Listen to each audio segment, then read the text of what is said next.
বিসমিল্লাহির রহমানির রহিম। সর্বশক্তিমান আল্লাহ পাক, আল্লাহর প্রতি শুকরিয়া আদায় করছি। তার সঙ্গে তার পেয়ারা হাবিব হজরত মোহাম্মদ আহমদ মোস্তফা সাল্লাল্লাহু সাল্লামের পাক রওজা মুবারকে ভক্তি চুম্বন রেখে বিশ্বের যত ওলি আবদাল গাউস কুতুব আসছেন, আমি সকলের দরবারে শ্রদ্ধাঞ্জলি জ্ঞাপন করে আমার মাতা পিতা, আমার গানের উস্তাদ মাতাল কবি রাজ্জাক দেওয়ান সকলের প্রতি আমি আমার সালাম ভক্তি রেখে আজকের দর্শক মণ্ডলী, আপনারা যারা বাংলা ভিশনের পর্দায় আপনারা আমাদেরকে দেখছেন, সকলকেই আন্তরিক ধন্যবাদ এবং শুভেচ্ছা সালাম জানিয়ে শুরু করতে যাচ্ছি একটি পালা গান। প্রতি বৎসরের মতো আমি বৎসরে একটি করে পালা গান বাংলা ভিশনের মাধ্যমে দেশবাসীকে উপহার দেই। আর সেই ধারাবাহিকতায় আজকে উপহার দিতে যাচ্ছি। আমার সঙ্গে আজকে যিনি পালা গানে অংশ নিচ্ছেন, তিনি বাংলাদেশের একজন বিখ্যাত বাউল শিল্পী। বিশেষ করে আমি যাকে বলতে চাই যে শুধু নামে বাউল নয়, তিনি যেমন গান তেমন কথাবার্তা এবং তার ভিতরটাও বাউল। এটা অনেক কাছে থেকে আমি তাকে দেখেছি, সেজন্যই আমি এই কথা বলছি। সেই বাউল শেরপুরে যার জন্ম, শেরপুর থেকে আগত আজকে আমাদের মাঝে এসছেন পাগল তারা। পাগল তারা এবং আমি মমতাজ, আমরা দুইজনে আজকে আপনাদেরকে একটি পালা গানের কিছু কথা গান উপহার দিব। সেই পালাটা হচ্ছে গুরু এবং শিষ্য। আমি গুরুর ভূমিকায় গান এবং কথা রাখব, আর আমার প্রতিপক্ষ পাগল তারা, তিনি শিষ্যের ভূমিকায় গান এবং কথা রাখবেন। প্রিয় দর্শক মণ্ডলী, তাহলে আমি বেশি কথা বলি না, কারণ আমরা গানে চলে যাব। আর গুরু শিষ্য পালা যেহেতু, আমার মনে হয় শিষ্য যদি প্রশ্ন না করে, শিষ্য যদি জানতে না চায়, শিষ্য যদি কিছু না বলে, তাহলে আমার তেমন কোনো কিছু বলার থাকে না। সেজন্যই আমি পাগল তারাকে প্রথম বলবো, তিনি যেন তার গান দিয়ে শুরু করেন এবং আমাকে প্রশ্ন করলে আমি পরবর্তীতে গান এবং প্রশ্নের জবাব দেওয়ার জন্য চেষ্টা করব ইনশাল্লাহ। প্রিয় দর্শক, আমাদের সাথে আজকে যারা আছেন, এই মুহূর্তে যারা দেশের বাইরে আমাদের প্রোগ্রামটা দেখছেন, আমি সকলকে আবারও আন্তরিক ধন্যবাদ এবং বাংলা ভিশনকে আন্তরিক ধন্যবাদ জানিয়ে আমি বসছি। শুরু করবে পাগল তারা পালা গুরু এবং শিষ্য। আলহামদুলিল্লাহ, সমস্ত প্রশংসা পরম করুণাময় আল্লাহ সুবহানাহু ওয়া তাআলার দরবারে, যিনি আমাদের সকলকেই তার রহমত, বরকত, দয়া, মায়া, হায়াত দিয়ে বাঁচিয়ে রেখেছেন। হুজুরে পুরনূর সরদার দু আলম সরওয়ার কায়নাত শাফাআতুল মুজনুবিন সিরাজাম মুনীরা মুদ্দাসসির মুজাম্মিল রাসূল মুকাররম নূরে মুজাসসাম শামসুদ্দুহা বদরুদ্দুজা নূরুন আলা নূর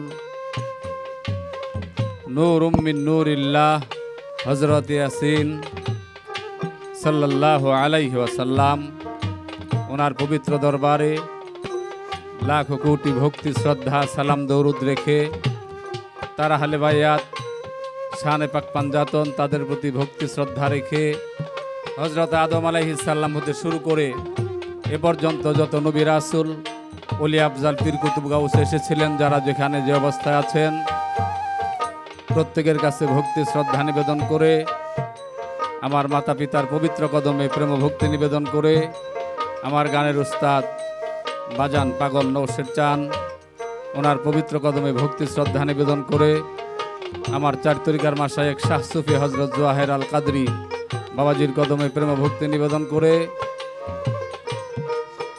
আজকে অতি চমৎকার একটি পালা গান বাংলা ভিশন আয়োজন করেছেন। অনেক দিন ধরে গান করি, তো এই সুযোগটা বিগত দিন আমার পাইনি। বাংলা ভিশনকে এই জন্য অনেক অনেক ধন্যবাদ। এবং আজকে যার সাথে গান, দেশ এবং দেশের বাইরে, যার অত্যন্ত সুনাম, বাউল সম্রাজ্ঞী, বাংলাদেশ জাতীয় সংসদের মাননীয় সদস্য জনাবা মমতাজ বেগম, ওনার সাথে গান গাওয়ার মতো কোনো জ্ঞান তালমাত্রা লয় আমি কিছু জানি না। তো তার সাথে একটি গান হলো, এটা জীবনে আমার সবচেয়ে বড় পাওনা। যারা আয়োজন করেছেন, যারা কষ্ট করে সম্মুখে আছেন, যারা বাজিয়ে সহযোগিতা করবেন, তাদের সকলকেই সালাম জানিয়ে ভুল ও ত্রুটি ক্ষমা চেয়ে আমি শেরপুরের পাগল তারা মিয়া শুরু করছি। আসসালামু আলাইকুম ওয়া রাহমাতুল্লাহ।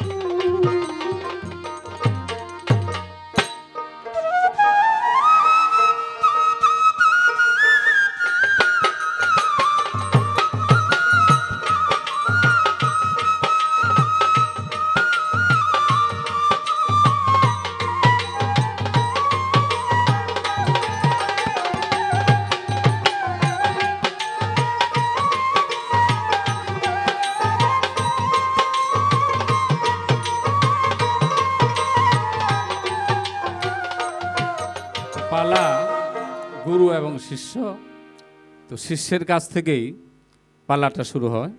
আজকে যিনি আমার গুরুর অভিনয় করবেন উনি বলেছেন আমার কাছ থেকে পালাটা শুরু হবে। আমি প্রথমেই আমার দরদি আজকে যিনি আমার গুরুর অভিনয় করছেন তার কাছে একটি প্রার্থনামূলক গান রেখে আমার একটি বিষয় তার কাছে জানার থাকবে, এরপর আমি জীবনে আমি তোমার দয়ার ভিখারি দরদি, দয়ার ভিখারি দরদি,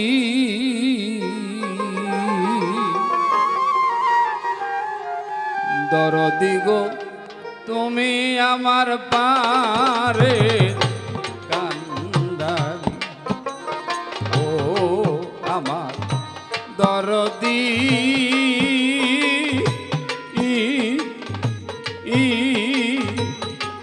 দয়াল তুমি হইও পারের কান্দারি।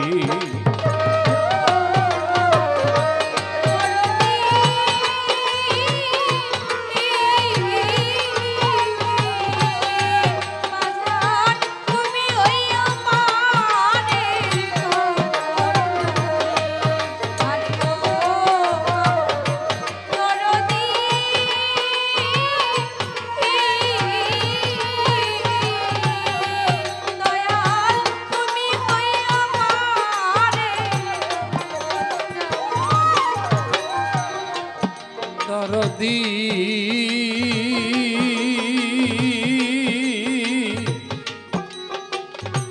ও দরদি, দরদি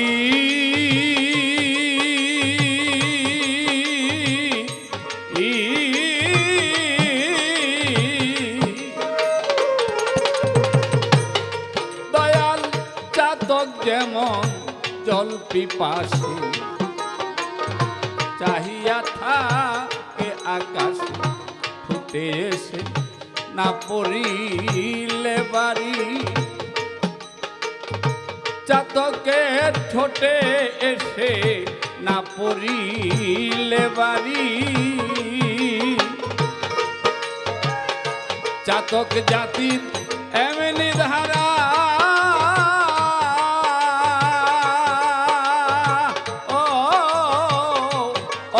জল খাবে না তারা রে,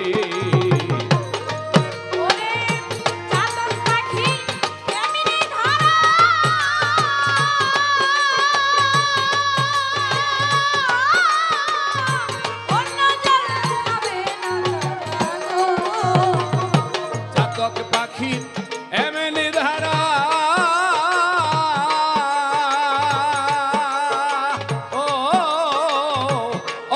জল খাবে না তারা রে। আমি সেই চাতকের অনুসারী দয়াল, চাতক অনুসারী তুমি আমার পারের কান্দারি।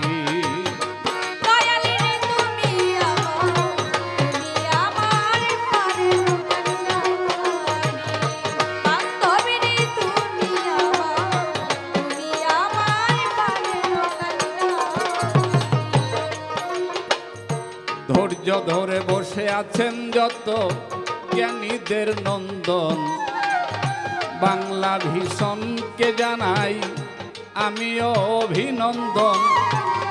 গুরু শিষ্যের পালা নিয়ে গাইব আজকে গান, বসে বসে শ্রবণ করুন যত আসে কান।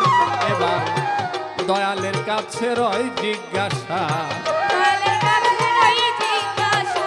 মিটাবেন মনের পিপাসা, দয়ালের কাছে রয় জিজ্ঞাসা।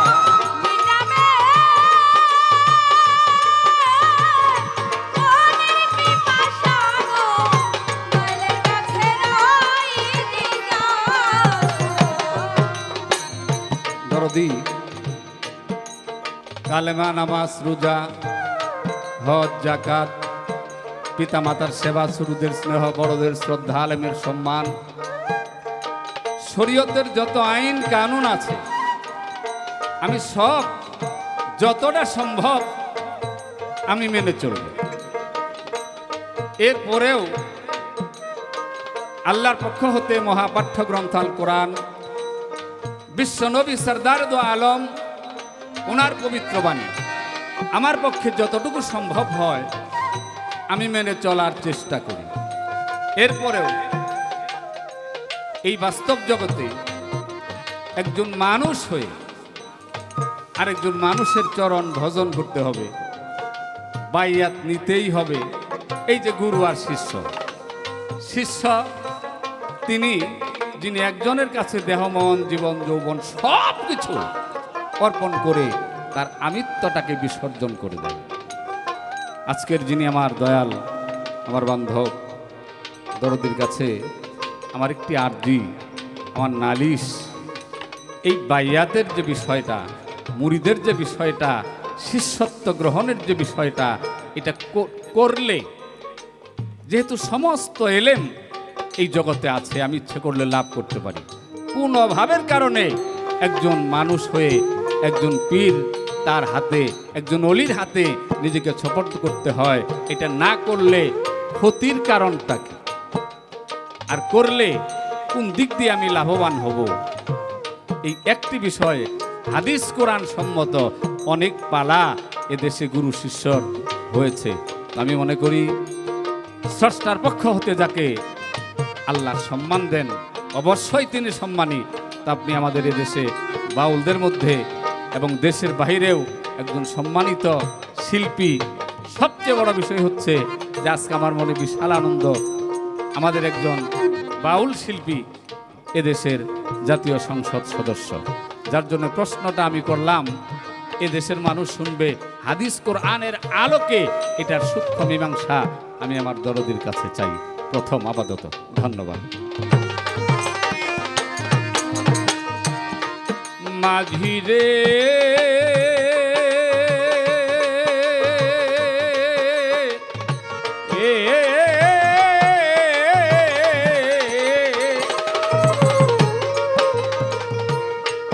মাঝি তুমি তো পরম বন্ধু, কৃপা গুণে অপার সিন্ধু, দয়ার বিন্দু দান করো আমারে, দরদি তোর দয়ার বিন্দু দান করো আমারে।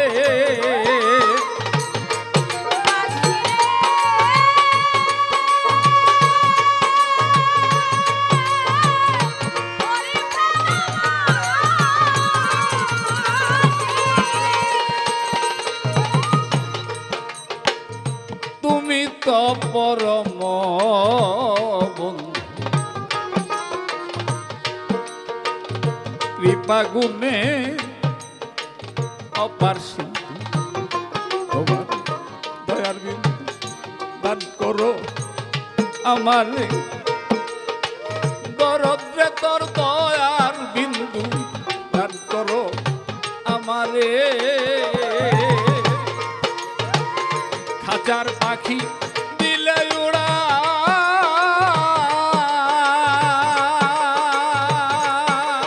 ও তোমায় আর ডাকবে না, না পাগল তারা গো।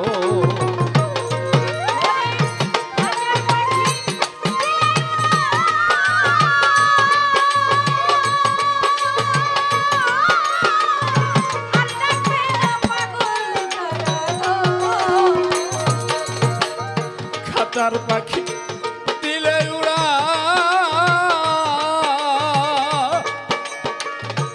ও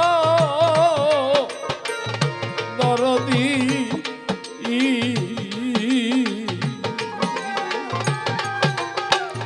খাঁচার পাখি দিলে উড়া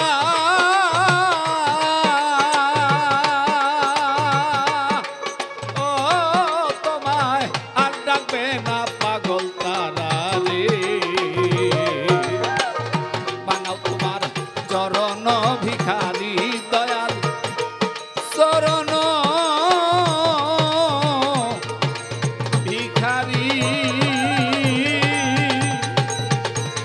দরদি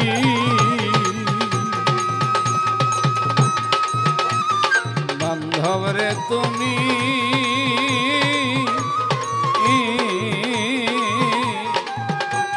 দয়াল তুমি হইও পারের কান্ডারি।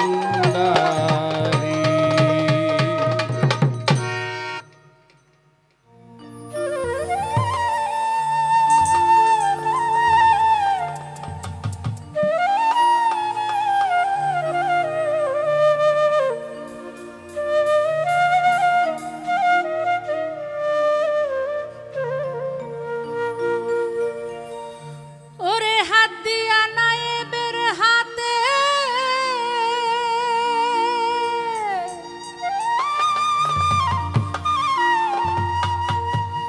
হাত দিয়া নায়েবের হাতে বাজান রে যে যায় না আহলে বায়াতে। ওরে জাহেলাতে মরণ হবে তার গো ভবে, জাহেলাতে মরণ হবে তার নবীর হাদিস পড়। আগে গুনাহ খাতা মাফ করাইয়া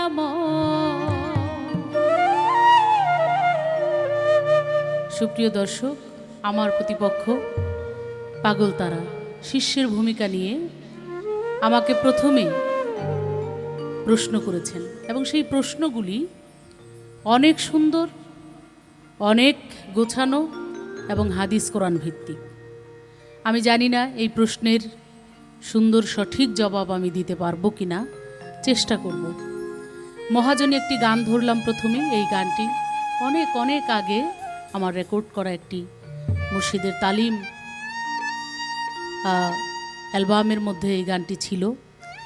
তো সেই গানটি দিয়েই আমি শুরু করতে চাই, যেহেতু তার প্রশ্নটা এরকম যে আমি তো হাদিস কোরআন, মাতা পিতার খেদমত, বড়কে শ্রদ্ধা, ছোটকে স্নেহ করা, নামাজ, রোজা, হজ, জাকাত, কলেমা যা কিছু আছে আমি তো সবই করি বা করতে পারি, এমনিতেই পারি। তা আমি গুরুর কাছে কেন যাব? আমি একজন পীর কেন ধরব? এটা ধরলে কি হবে, না ধরলে কি হবে? আপনি যেই হাদিস কোরআনের কথা বলছেন, আমি সেই হাদিস কোরআনের আলোকেই এই গানটা আপনাকে উপহার দিতে চাই। আমার হুজুরে পাক সাল্লাল্লাহু সাল্লাতু সাল্লাম উনি বিদায় হজের সময় বলে গেছেন যে আমি তোমাদের মধ্যে বৃহৎ দুটি বস্তু রেখে গেলাম, বৃহৎ দুটি জিনিস রেখে গেলাম। তার একটি হলো পবিত্র কোরআন শরীফ, একটি হলো পবিত্র কোরআন শরীফ। এই কোরআন শরীফও আপনি যতবার পড়বেন ততবার নতুন কিছু বুঝবেন, যতবার পড়বেন ততবার নতুন কিছু কোরআন শরীফের মধ্যে পাবেন, যেই জ্ঞানের কোনো শেষ নেই। আপনি পড়তে থাকুন, আপনি দেখতে থাকুন, আপনি জানতে থাকুন। আমার হুজুরে পাক আরেকটি কথা বলেছেন যে পবিত্র কোরআন শরীফ, আর দ্বিতীয়তে আমি যেটা রেখে গেলাম সেটা হলো আহলে বায়াত, আহলে বায়াত, আহলে বায়াত। আপনি যদি সঠিক সুন্নি মুসলমান হয়ে থাকেন, সঠিক মানুষ হতে চান, তাহলে আপনার অবশ্যই একজন জ্ঞানীর হাতে হাত দিয়ে মুরিদ হতে হবে। একজন জ্ঞানী, একজন পীরই পারে আপনাকে সঠিক পথ দেখাতে, আর সঠিক পথ দেখলেই আপনি সঠিক স্থানে পৌঁছাতে পারবেন। আরও অনেক কথা আমি চেষ্টা করব আমার গানের মাধ্যমে সেই কথাগুলি আপনাকে বলার জন্য। গুনাহ খাতা মাফ করাই আমার নবীর হাদিস পর, গুনাহ খাতা মাফ করাই আমার, আগে গুনাহ খাতা মাফ করাই আমার নবীর হাদিস পর, গুনাহ খাতা মাফ করাই আমার। হাত দিয়া নায়েবের হাতে যে যায় না আহলে বায়াতে, হাত দিয়া নায়েবের হাতে যে যায় না আহলে বায়াতে, জাহেলাতে মরণ হবে তার গো বাবা, জাহেলাতে মরণ হবে তার, নবীর হাদিস পর গুনাহ খাতা মাফ করাই আমার, আগে গুনাহ খাতা মাফ করাই আমার, নবীর হাদিস পর গুনাহ খাতা মাফ করাই আমার।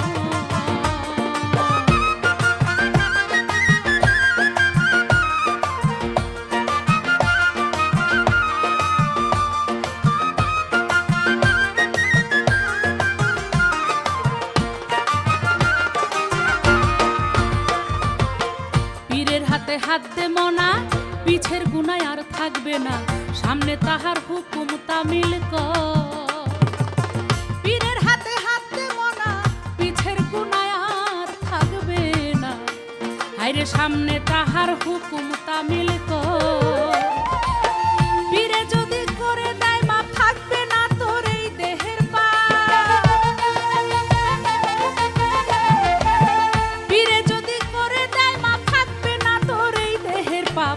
ভয় ভীতি রবে না মরার পর গো বাবা, ভয় ভীতি রবে না মরার পর, নবীর হাদিস পর গুনাহ খাতা মাফ করাই আমার, আগে গুনাহ খাতা মাফ করাই আমার, নবীর হাদিস পর গুনাহ খাতা মাফ করাই আমার।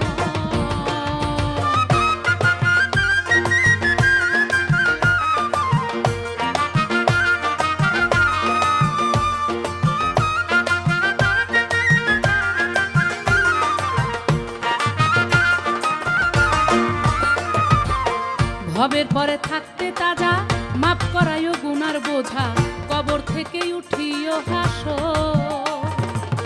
ভবের পরে থাকতে তাজা, মাপ করাইও গুনার বোঝা, তোমার কবর থেকে উঠিও হাসো। কামিল পীরের কাছে নিলে বায়াত কেউ করবে না জিজ্ঞাসাবাদ, পীরের কাছে নিলে বায়াত কেউ করবে না জিজ্ঞাসাবাদ।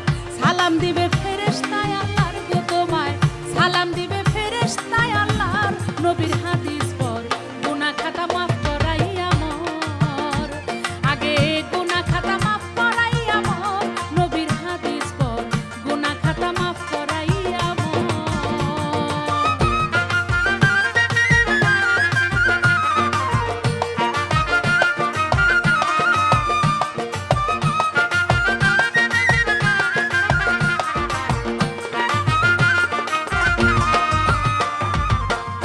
কেন পীরের কাছে যাব, কেন পীর ধরবো, সেটা তো বাবা আমার কথা না, এটা আমার আল্লাহ পাক তার পবিত্র কোরআন শরীফের মধ্যে বলেছেন। যদি কেউ আমাকে পাইতে চাও, আমাকে চিনতে চাও, আমাকে জানতে চাও, তোমরা আগে পেতে হবে আমার পেয়ারা হাবিব হজরতে মোহাম্মদ আহমদে মোস্তফা সাল্লাল্লাহু আলাইহি সাল্লামকে। যিনি আমার নবীকে চিনলেন, যিনি আমার নবীকে চিনল, তিনি আমাকেও চিনলেন, এটা আমার আল্লাহ বলেছেন। আমার নবী পাক তার হাদিসের মধ্যে বলেছেন, আমাকে যদি পাইতে চাও, আমাকে যদি জানতে চাও, আমাকে যদি চিনতে চাও, তাহলে অবশ্যই একজন যিনি আমার নায়েবে রাসূল, যিনি আলেম, আলেম শব্দের অর্থ জ্ঞানী, যিনি জ্ঞানী, যিনি আমার নায়েবে রাসূল, তার হাতে হাত দিয়ে তুমি বায়াত হও, তার কাছে বিক্রি হও। বায়াত শব্দের অর্থ বিক্রি হওয়া, আত্মসমর্পণ করা। অর্থাৎ আমার বলতে যা কিছু আছে, আমার বলতে আর আমার রইল না, আমি সব কিছু তোমার কাছে আত্মসমর্পণ করলাম। তুমি দয়াল আমাকে কোন দিকে নিবে, ভালো পথে না খারাপ পথে। আমার হাত আছে, এই হাত দিয়ে আমি একজনের উপরে অন্যায় করে একজনকে মারতেও পারি, আবার হাত দিয়ে চাইলে আমি মানুষের সেবাও করতে পারি। আমার পা ঠিকই আছে, বলতে পারেন যে আমারও হাত আছে, পা আছে, চোখ নাকি, আপনার মতো আমি মানুষ, একই মানুষ আমরা। কিন্তু আমি আমার জিনিসগুলাকে, আমি আমার বস্তুগুলাকে, আমি আমার জ্ঞানকে, আমি আমার কামকে, আমি আমার প্রেমকে আমি কোন দিকে ধাবিত করব, কোন দিকে চালাবো, এটা কিন্তু আমার উপরে। আর আমার এই জিনিসটা সঠিক পথে নিতে হলে নিশ্চয়ই আমার একজন জ্ঞানী পীর, অলি, মাশায়েখ তাদের সঙ্গ করতে হবে। সঙ্গগুণেই তো সব কিছু। অজ্ঞানী যাই জ্ঞানীর কাছে, চৈতন্য জ্ঞান পাওয়ার আসে। ওই জ্ঞান যদি তোমার বিকাশ হয়, প্রকাশ হয়, তাহলে আর কিছু লাগে না। তাই এখানে সাধক বলেছেন, এই গানের মধ্যে অনেক কথা। আমার হাবিব, আমার নবী পাক বলেছেন, নায়েব রাসূলের কাছে হাত দিয়ে মুরিদ হও, বায়াত হও, বিক্রি হও, তিনি তোমাকে পথ দেখাবে। সঠিক পথ দেখালে ওই পথে তুমি হাঁটলে, এই পা দিয়ে তুমি খারাপ জায়গায়ও যেতে পারো, এই পা দিয়ে তুমি একটা ভালো জায়গাও, জ্ঞানীর দরবারে, একটা অলির দরবারেও তুমি যেতে পারো, তোমার উপরে। আরও অনেক কথা আছে, আমি তার আস্তে আস্তে তাকে বোঝানোর চেষ্টা করব, বলার চেষ্টা করব। ভালো লাগছে, একজন ভাবুক মানুষ, একজন ভাবুক শিল্পী, তার সাথে আমি গান করতে পারছি। তিনি শিষ্যের ভূমিকা নিয়ে চমৎকার একটি গান, সেখানে যে মাঝি, তুমি আমার ভবপারের মাঝি, তুমি যদি আমাকে তরাও, আমাকে যদি পার করো, এই যে গানের মধ্যে কথাগুলো, এটাই তো একটা শিষ্যের কথা, একটা ভক্তের কথা, যে আমি একা কিছুই পারবো না দয়াল, তুমি যদি দয়া করে আমাকে তরায় নাও, তুমি আমার ভবপারের মাঝি হয়ে আমাকে উদ্ধার করো, আমি তরতে পারবো। এই গানের মধ্যেও তার অনেক আকুতি এবং অনেক সুন্দর কথা রয়েছে। কোরআনেরই কথা দিয়া গান লিখেছেন হাসান মিয়া, দোয়া নিয়া খাজা ইসরাইল শাহ। কোরআনেরই কথা দিয়া গান লিখেছেন হাসান মিয়া, সে যে দোয়া নিয়া খাজা ইসরাইল শাহ। যে মানে না পীরের কথা, নবীর প্রাণে দেয় সে ব্যথা। যে মানে না পীরের কথা, নবীর প্রাণে দেয় সে ব্যথা। নবীর জন্য আল্লাহ হয় বেজার গো দয়া, নবীর জন্য আল্লাহ হয় বেজার।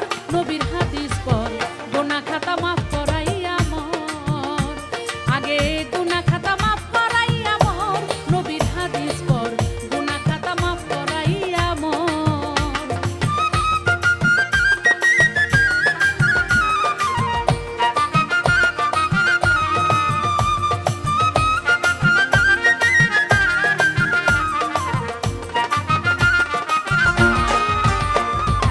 আপনার কাছে শুধু আমি প্রশ্ন না, কারণ আমি তো গুরু, শিষ্যের কাছে কোনো প্রশ্ন হয় না, তারপরেও শুধু যা বলবো, যে আপনি শুধু বলবেন যে একটা, এটা ভক্তকুলকে জানানোর জন্য, এটা যারা শিষ্য আছে, যারা ভক্ত আছে, তাদেরকে শেখানোর জন্য আমি শুধু জানতে চাই। আপনি বলবেন যে গুরুর কাছে গেলে, আপনার গুরুর কাছে যাইতে হলে আপনার ভিতরে তিনটা বস্তু আছে, তিনটা জিনিস আছে, যেটা আপনার কাছে আছে, যেটা গুরুর কাছে আপনার নিয়ে প্রথম জমা রাখতে হবে, দিতে হবে। আপনি একটু বলবেন কোন তিনটা বস্তু আপনি গুরুর কাছে দিলে এরপরে আপনি একজন ভক্ত হইতে পারেন। সঠিক ভক্ত হইলে তারপরে গুরু চিন্তা ভাবনা করবে যে সেই ভবনদী আপনাকে কিভাবে পার করা যায়, আপনাকে উদ্ধার করা যায়। মাঝি চিন্তা করবে, মাঝিকে তো কিছু আনা করি, পয়সা তো দিতে হবে নাকি? আপনি যে পার হবেন বাবাজি, মাঝিকে তো কিছু দিতে চাই। হ্যাঁ, 1 আনা দেন, 5 আনা দেন, 10 আনা দেন, নাকি 16 আনাই দিবেন, সেটা তো আপনার ব্যাপার। আপনি কি দিবেন মাঝিকে, যে মাঝি আপনাকে ভবতরী পার করে দিবে? নৌকাটা বানাই দেব তো। এটাই আপনার কাছে, কি দিবেন আপনি মাঝিকে, সেটাই আপনার কাছে আমার জানার থাকলো। পীরের হাতে হাত দে মনা, পিছের গুনায় আর থাকবে না। হাইরে সামনে তাহার হুকুম তামিল কর, হাইরে সামনে তাহার হুকুম তামিল কর। পীরের হাতে হাত দে মনা, পিছের গুনায় আর থাকবে না। পীরের সামনে তাহার হুকুম তামিল কর। পীরে যদি করে দেয় মা, থাকবে না তোর এই দেহের পাপ। পীরে যদি করে দেয় মা, থাকবে না তোর এই দেহের পাপ। ভয় ভীতি রবে না মরার পর গো বাবা, ভয় ভীতি রবে না মরার পর। নবীর হাদিস পর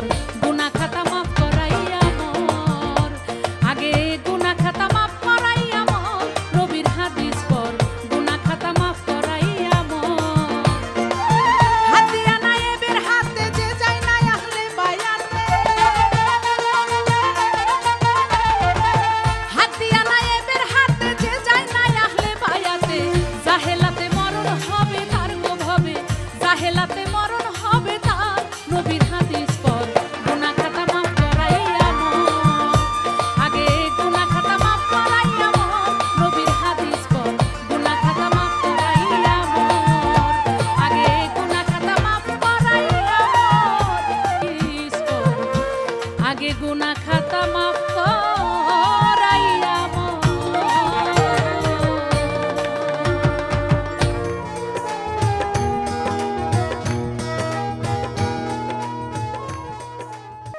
আশা পূর্ণ হলো না,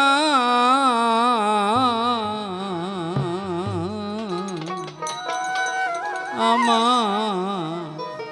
মনে বাসনা আশা পূর্ণ হলো না,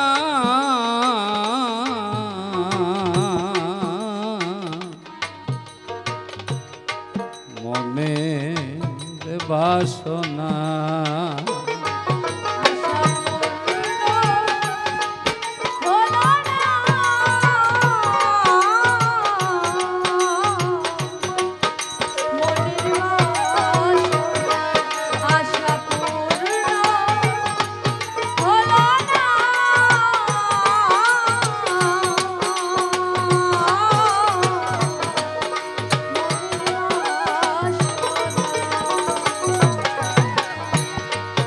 দাসী হব যুগল পদে,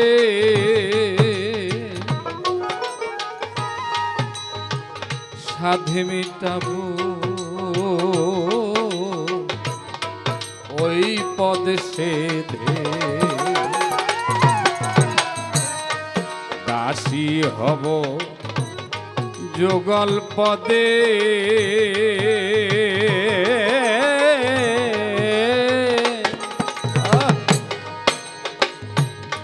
সাধে মিটাবো ওই পদ সেধে, ওরে বিধি বৈমুখ হলো তাতে,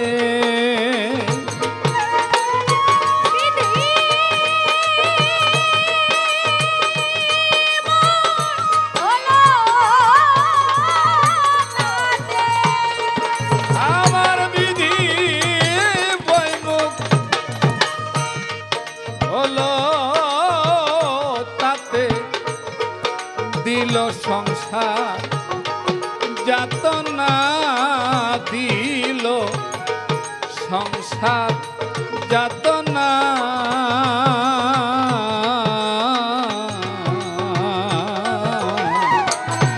মনের বাসনা আশা পূর্ণ হলো না,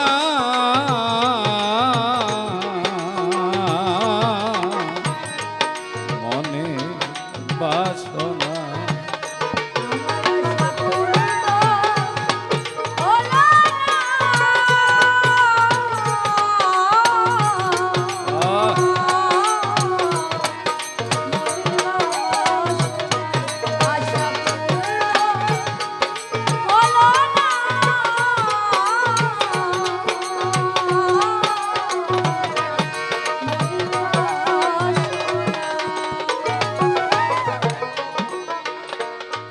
বিধাতা সংসারের রাজা করে রাখলো আপন প্রজা, দরদি বিধা তার সংসারের রাজা,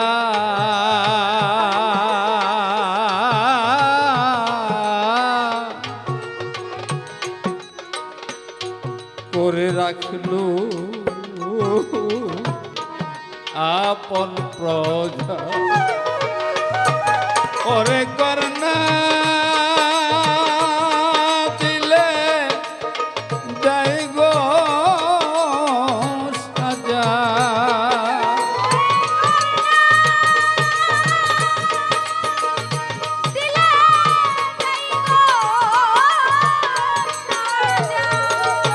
ওরে করনা দিলে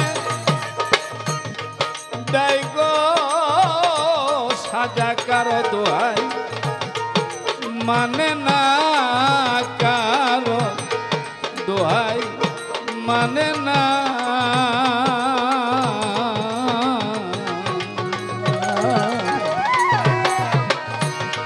মনের বাসনা আশা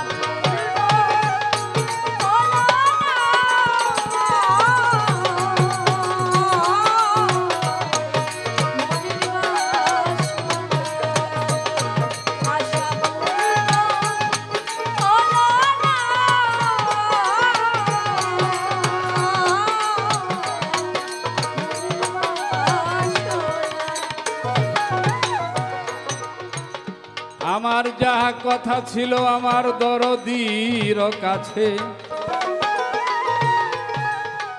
ধন্য বাপের ধন্য বেটি জবাব দিয়া গেছে।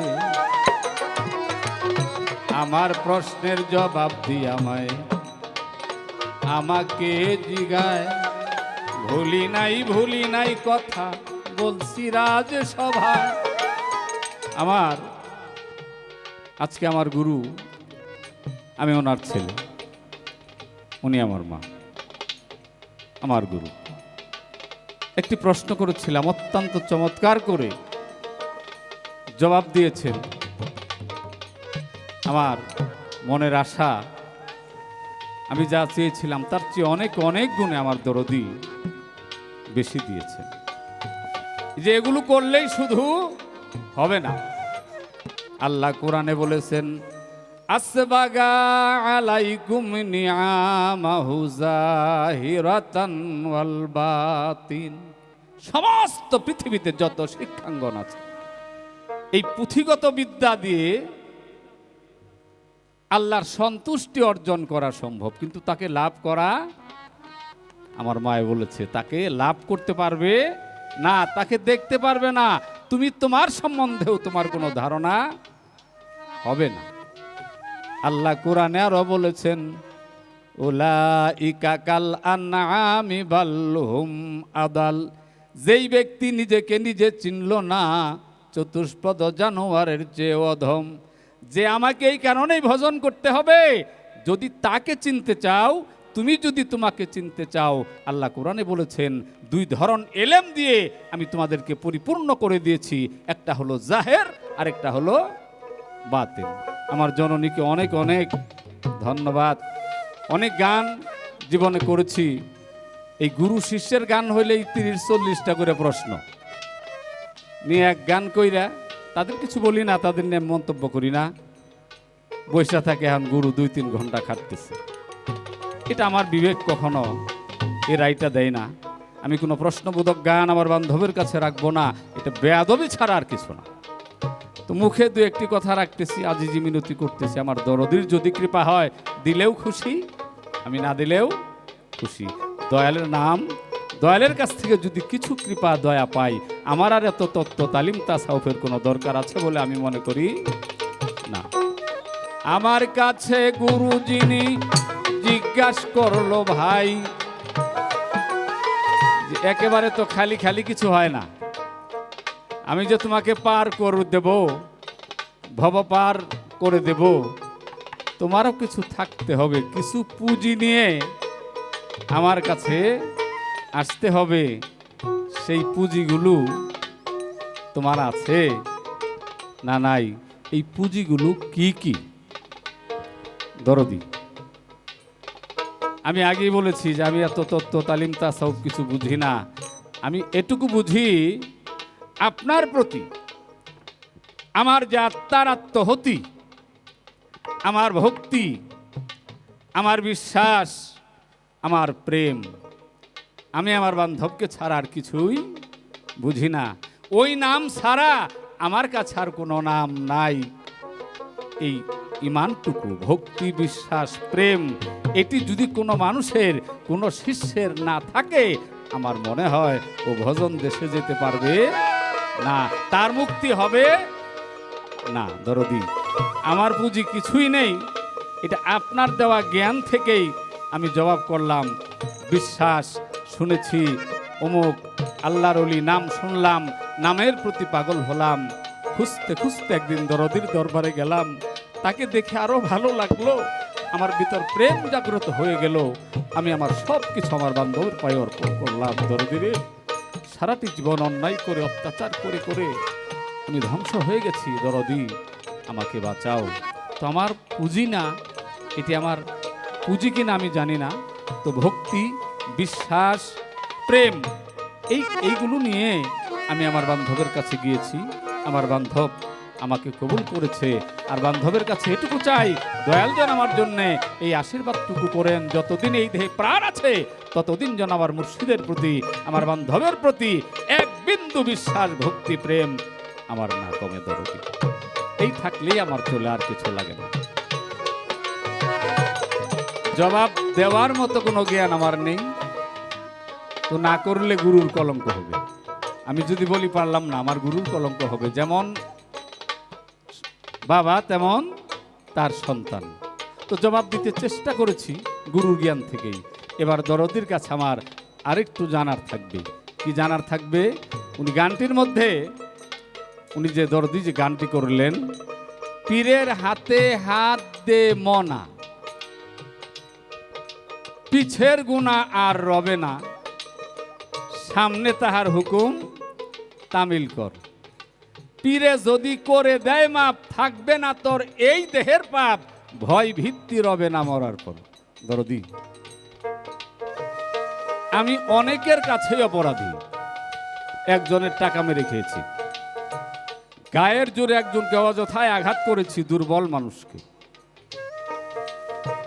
আল্লাহর ইবাদত করি নাই, এটা মাওলার দয়া হলে আপনার আল্লাহর সাথে সম্পর্ক ভালো, এটা মাফ করাই দিতে পারবেন। আমার পরিপূর্ণ ঈমান বিশ্বাস আছে। তো আমি যে মানুষের কাছে অপরাধী, এখান থেকে দরদে আমি কেমন করে মুক্তি পাব? একটি ভিক্ষা দরদের কাছে চেয়ে গেলাম। আর আরেকটি বিষয়, শেষে সাধক লিখেছেন, কুরআনের কথা নিয়ে গান লিখেছেন হাসান মিয়া। এই কোরআনের কথা কইলেই আমার দেশে মানুষ খুব ভয় পায়। তো আমি কিছু বাস্তবতার সহিত কথা বলি যে কোরআনে এমন কোনো আয়াত, এমন কোনো কিছু আছে যেখানে বলা হয়েছে, আপনি যদিও বলেছেন এই নায়েবে রসুল, নায়েবে রাসুল, নায়েবে নবী, আল ওলামা ও ওয়ারেসাতুল আম্বিয়া, আলেমগণ নায়েবে নবী। তো আমার একটা এই কথা আবারও আমি এটা রেখে গেলাম যে কোরআনে কি এমন কোনো কিছু কোথাও আছে যে পীর না ধরলে ওর কোনো ইবাদতের গ্রহণযোগ্যতা নাই, আর পীর ধরা মাত্র ওর সব কিছু কবুল হবে? এই পীর ধরার প্রতি কোরআন এরকম কোনো দলিল স্পষ্ট আছে কিনা, এই একটি দাবি আমার বান্ধবের কাছে রয়ে গেল। কারণ এই রাস্তাটাকে কিছু কিছু মানুষ ভিন্ন চোখে দেখে, মন্তব্যের কলমে যাব না, এই জন্যে এই আয়াতরা দরদির কাছে, আয়াতের আমার দরকার নাই, খালি বললেই হবে যে হ্যাঁ কোরআনে স্পষ্ট, এই বিষয়টা রয়ে গেছে। আর আমার কোনো চাওয়া পাওয়া নেই। আশা পূর্ণ হলো না,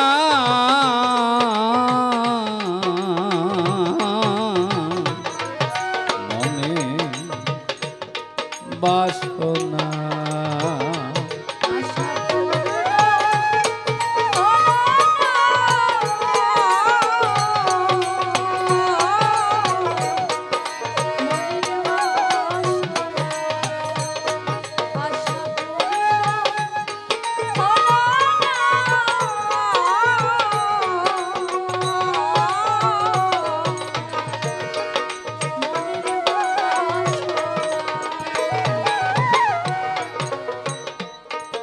ওড়ে গেলাম বিধির বামে,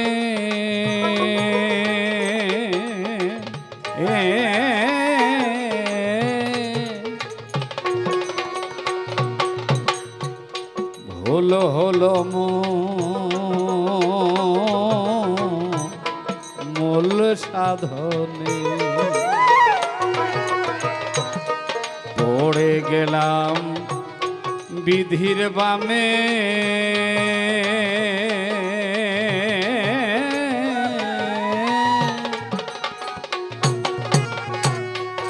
হলো হলো মূল সাধনে ফকির লালন বলে এই নিদানে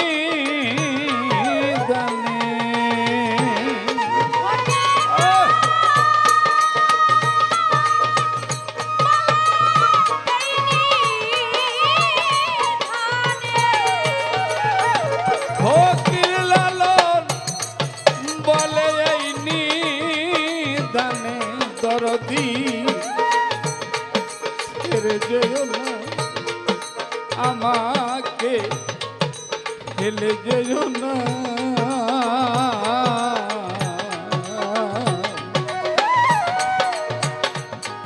মনে বাসনা আশা পূর্ণ হলো না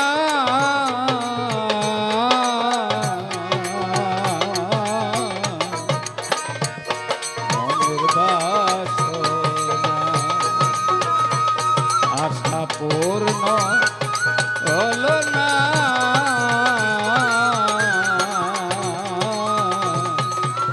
আমার মনের বাসনা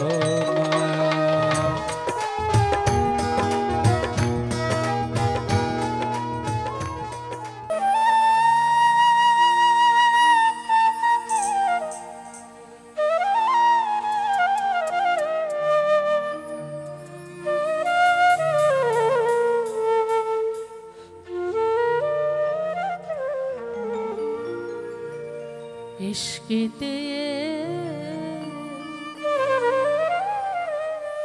লাহি পাবি রে ইশকিতে লাহি পাবি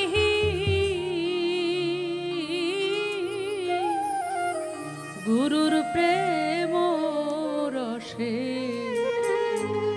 আগে থাকো ডুবি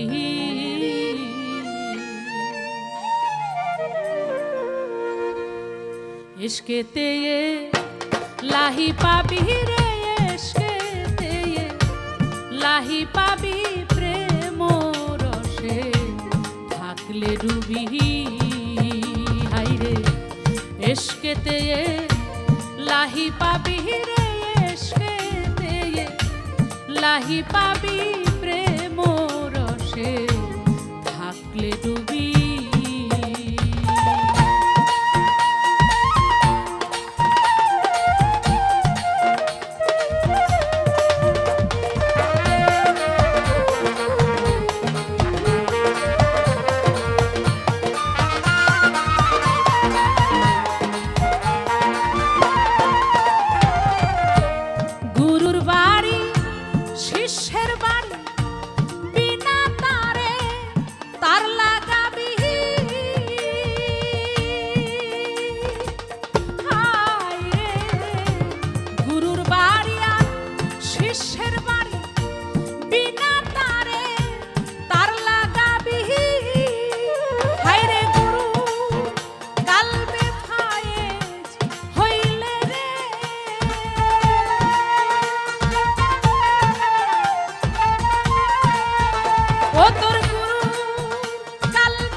আওয়াজ পাবি প্রেম রসে থাকলে ডুবি হাইরে ইশকেতে লাহি পাবি রে ইশকেতে লাহি পাবি প্রেম রসে থাকলে ডুবি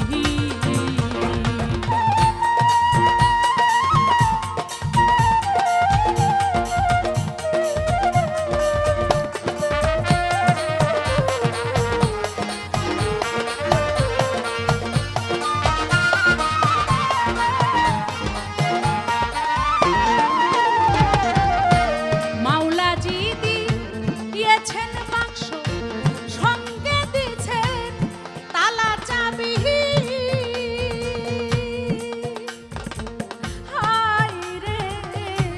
মাওলাজি দিয়েছেন বাক্স, তার সঙ্গে দিয়েছেন তালা চাবি। হায়রে সময় মতো খুলতে পারলে রে,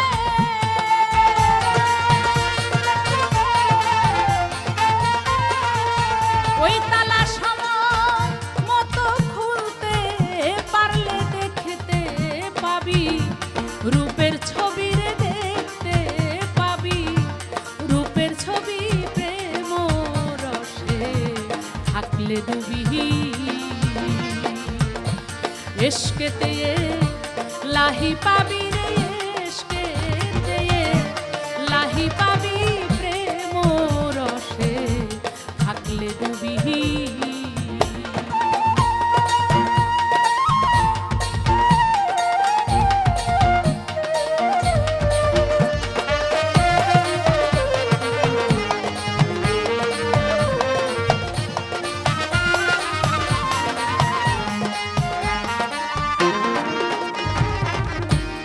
আমার ভক্ত, তার কাছে আমার কিছু প্রশ্ন ছিল। চমৎকার ভাবে তার ভাবের জগৎ থেকে জবাব দিয়েছেন। আসলে গুরু শিষ্য, গুরু ভক্ত, এখানে দুইটা ভাব রয়েছে। আমার মনে হচ্ছে আজকে তার প্রশ্নের জবাব শুনে তিনি আর কোনো শিষ্যের জায়গায় নাই। আসলে যেটা আপনি বলছিলেন যে গান হইলেই গুরু শিষ্য 30টা 50টা করে প্রশ্ন থাকে, ওইখানে গুরু শিষ্যের মধ্যে এই প্রশ্নগুলো হয়। কারণ শিষ্যের অনেক অভাব থাকে, অনেক জানার অভিপ্রায় থাকে, তাই তিনি অনেক প্রশ্ন করে তারপরেও যেন তার পাওয়ার শেষ হয় না। আর যিনি একবার ভক্তের জায়গায় চলে যায়, তার আর কোনো চাওয়া পাওয়া থাকে না বাবা। তার কথা হলো, দয়াল তুমি তোমাকে শুধু আমার করে নিছো কিনা, তুমি আমাকে কবুল করছো কিনা, এতেই আমার চলবে, আর কিছু লাগবে না। আমার হুজুরে পাক তিনি তার এক ভক্ত বাড়িতে গেছেন। তার ভক্ত নামাজ পড়তেন, আর তিনি তাকিয়ে দেখেন, আমার হুজুর পাক তাকিয়ে দেখেন একটা পাথরের উপরে ভক্ত দাঁড়ায় দাঁড়ায় নামাজ পড়ে। আর সেই পাথরের উপরে হাতের, পায়ের, নাকের, কপালের সমস্ত জায়গার যেখানে যেখানে স্পর্শ হয় সেখানে সেখানে দাগ হয়ে গেছে। মানে এত নামাজ তার ভক্ত জীবনে পড়েছেন। আমার হুজুর পাক চোখের পানি ছেড়ে দিয়েছেন, বলে আহারে, এই যে আমার ভক্ত, সে এমনই নামাজি যে নামাজ পড়তে পড়তে তার পাথরের উপরে তার নিজের দাগ হয়ে গেছে। আমার হুজুর পাক যখন এই কথা বলে ভক্তের কথা বলছে, ওই সময় আল্লাহ পাক জিব্রাইলকে পাঠাইলেন ওহী দিয়ে, যে যাও তুমি আমার নবীকে বলে আসো, আমার দোস্তকে বলে আসো যে হে নবী, তোমার এই ভক্ত নামাজ পড়ছে ঠিকই সারা জীবন, কিন্তু তার এক ওয়াক্ত নামাজও আমার দরবারে কবুল হয় নাই। এক ওয়াক্ত নামাজও আমার দরবারে কবুল হয় না, এই খবরটা খালি দিয়ে আসো। জিব্রাইল এসে এই খবরটা যখন দিলেন, আমার হুজুর পাক আরো বেশি করে কাঁদতে লাগলেন। আর ভক্ত এসে জিজ্ঞেস করছে, বাবা দয়াল, আপনার কি হয়েছে? আমার বাড়িতে এসে আমি কি কোনো অন্যায় করলাম, কোনো বেয়াদবি করলাম? যেই বেয়াদবির কারণে, যে অন্যায়ের কারণে আপনি কষ্ট পেয়েছেন, দুঃখ পেয়েছেন, আপনার চোখে পানি। আমি কি করেছি? আপনি আমার জানা অজানায় যদি কোনো ভুল করে থাকি, আপনি আমাকে ক্ষমা করে দিবেন। আমার হুজুর পাক আরো কাঁদতে লাগলেন আর বলতে লাগলেন, বাবা তুমি কোনো ভুল করো নাই, অন্যায় করো নাই, তুমি যে নামাজ পড়েছো সেই নামাজ দেখে আমি বড় খুশি হয়েছিলাম, কিন্তু আল্লাহ পাক এই মাত্র তার জিব্রাইল দিয়ে ওহী নাজিল করলো আমার কাছে। তিনি আমাকে বললেন যে তোমার এক ওয়াক্ত নামাজও তার দরবারে কবুল হয় না।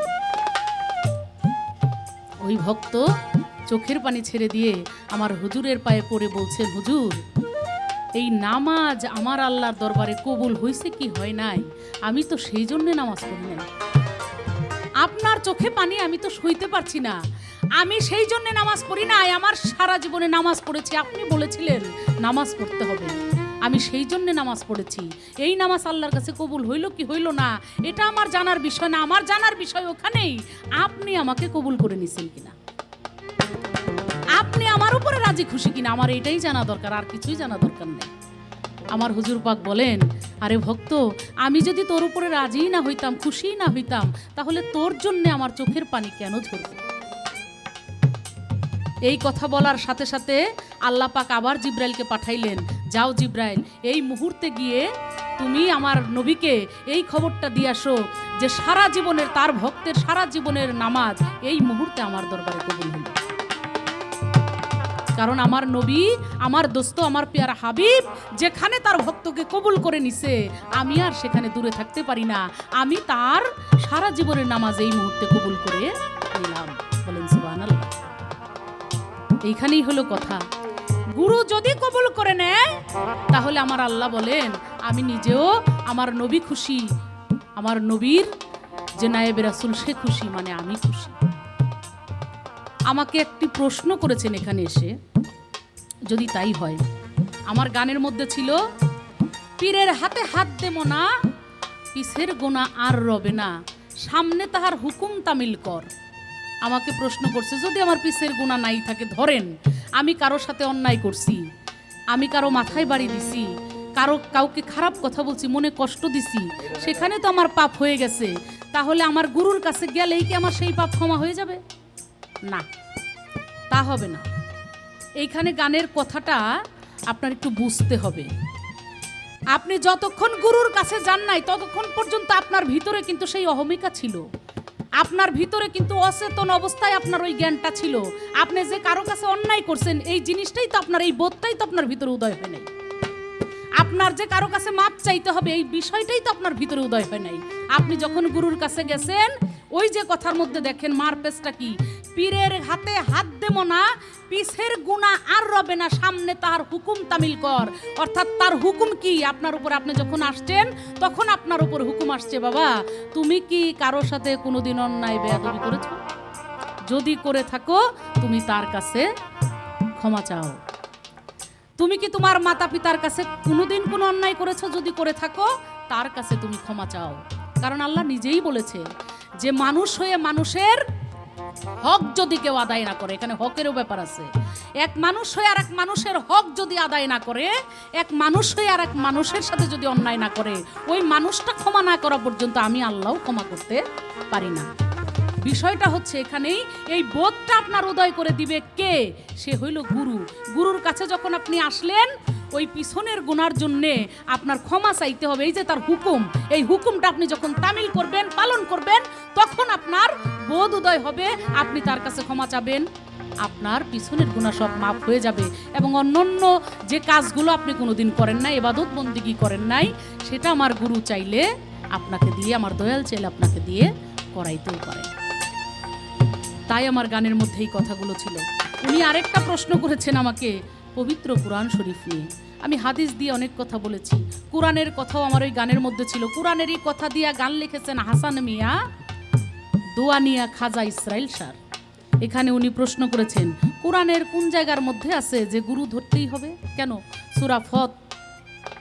সূরা ফতের 10 থেকে 11 নম্বর আয়াত পর্যন্ত আপনি যদি একটু চোখ বোলান, এখানেই দেখা যাবে যে বায়াত না হওয়া পর্যন্ত একজন মুসলমানই হয় না। আর মুসলমান না হইলে তার পীর ধরা কি, তার ইবাদত বন্দেগী কি, তার নামাজ কি, আর রোজা কি?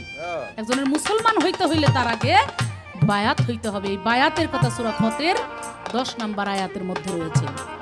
শুধু তাই না, অনেক জায়গায় আছে, এবং অনেক কুরআনের অনেক জায়গার মধ্যে, সূরা নিসার মধ্যে অনেক জায়গার মধ্যে আছে নারীকেও মুরিদ হইতে হবে, একজন নারীকেও তার বায়াত গ্রহণ করতে হবে। এরকম আরও আনুষঙ্গিক অনেক কথাই আছে, আমি হয়তো সংক্ষিপ্ত আকারে বলার চেষ্টা করলাম। আমি জানি এই বিষয়ে আপনিও অনেক ভালো জানেন, হাদিস কুরআন অনেক পড়েন আপনি। আমি আপনাকেও বলবো মাঝে মধ্যে আমাদের দর্শক শ্রোতার জন্য এই ভালো ভালো শিষ্যর ভক্ত হয়ে আমার কাছেই জানবেন, এরকম না, আপনার মুখ থেকেও অনেক ভালো কথা আশা করে। অতএব এই বাংলা ভীষণ দর্শকের জন্য আপনি অবশ্যই ভালো কিছু কথাও উপহার দিয়ে যাবেন। হালিম বলে নামের বলে দূরের বস্তু সামনে আনবি, হায় রে। হালিম বলে নামের বলে দূরের বস্তু সামনে আনবি, ঋষি না মরে ধনে রে।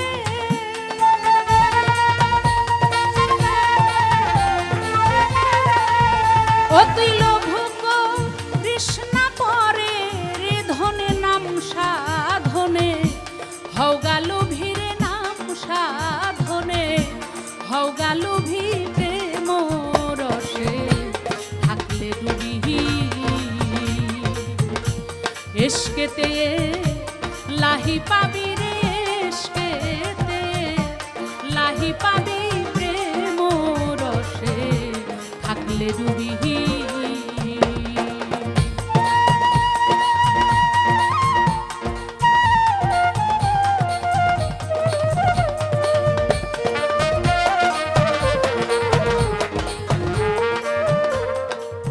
যেহেতু পালা, সেহেতু একটা কথা যদি আমি না রাখি তাহলে তার বলার কিছু থাকবে না।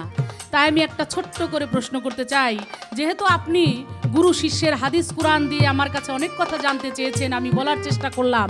হাদিস থেকে শুধু একটা কথা জানবো আপনার কাছে, এটা দেহতত্ত্ব।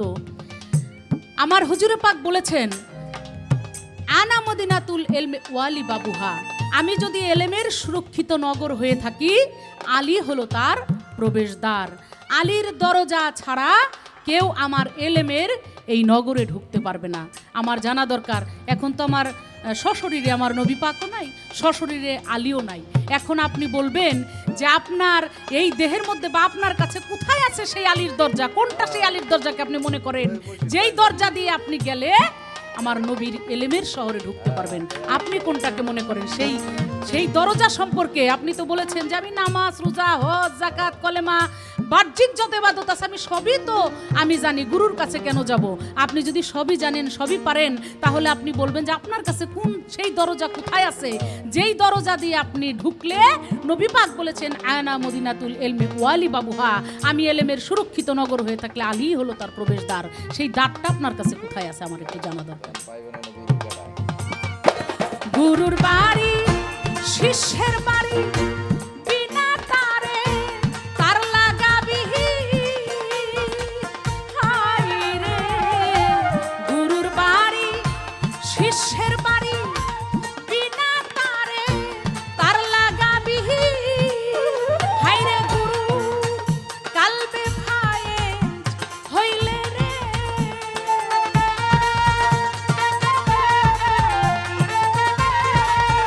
হায় রে গুরু কালবে ভায়ে যে হইলে তোর কালে বেউ, আওয়াজ পাবি রে তোর কালে বেউ, আওয়াজ পাবি প্রেম রসে থাকলে ডুবিহি। এসকেতে লাহি পাবি গুরুর এসকেতে, লাহি পাবি প্রেম রসে থাকলে ডুবিহি। হাইরে এসকেতে লাহি পাবি রে, এসকেতে লাহি পাবি প্রেম রসে থাকলে ডুবিহি। ওরে গুরুর প্রেম রসে থাকলে ডুবিহি।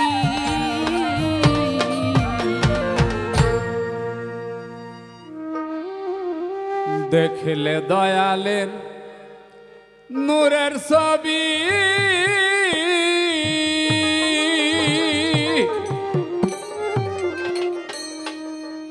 দরদি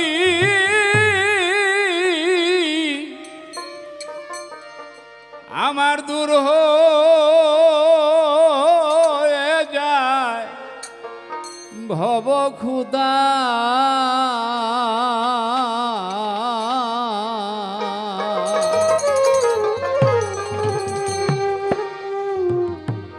আমার মুর্শিদ আমার কাছে অমৃত সুধা।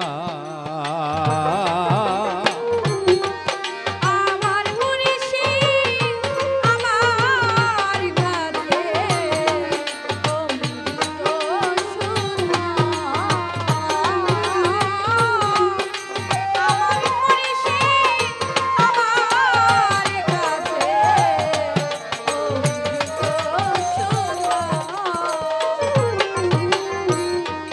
মুর্শিদের নামে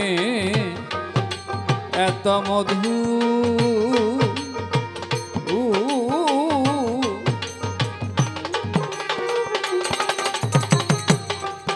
ওই নামেতে ভরা জাদু গো।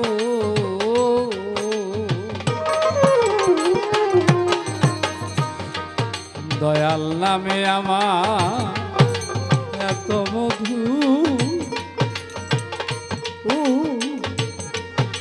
ওই নামেতে ভরা সাধু গো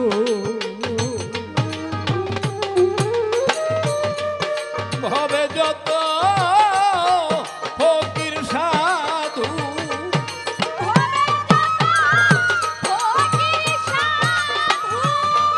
ভবে যত ফকির সাধু মুর্শিদ নামে প্রেমে বান্দা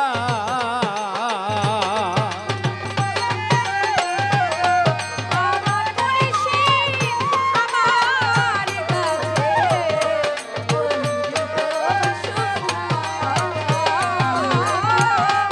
আমার মুর্শিদ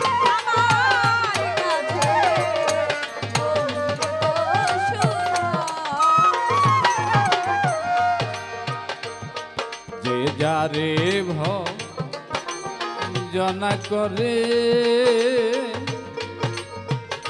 দরদিরে সেই যারে ভজনা করে এ জগতে সেই তো মুক্তি দিবে আরে গো যে যারে ভজনা করে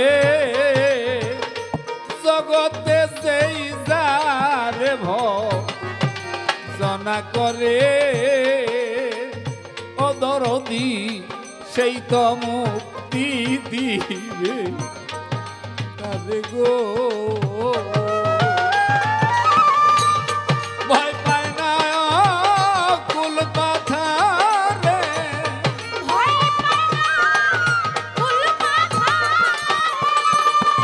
পায় না কুল পাথারে গুজিয়া যায় মনের ধোকা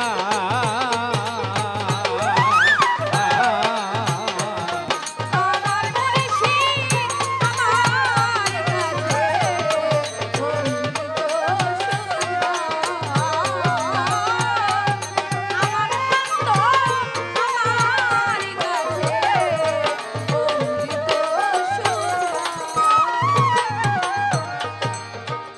ধৈর্য ধরে বসে আছেন যত জ্ঞানীদের নন্দন অনেক খুশি হয়েছি দেখে আপনাদের চাঁদ বদন আমার যাহা প্রশ্ন ছিল আমার দয়ালের কাছে ধন্য বাপের ধন্য বেটি ভালো জবাব দিছে এবার আমার কাছে রয় জিজ্ঞাসা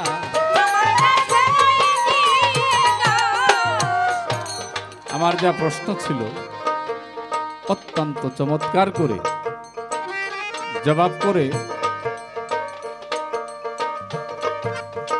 নবী মুহাম্মদুর রাসূলুল্লাহ সকলেই বলি সাল্লাল্লাহু আলাইহি ওয়াসাল্লাম ওনার এবং তার এক ভক্তের সুন্দর ছোট্ট একটি আলোচনা শুনলাম।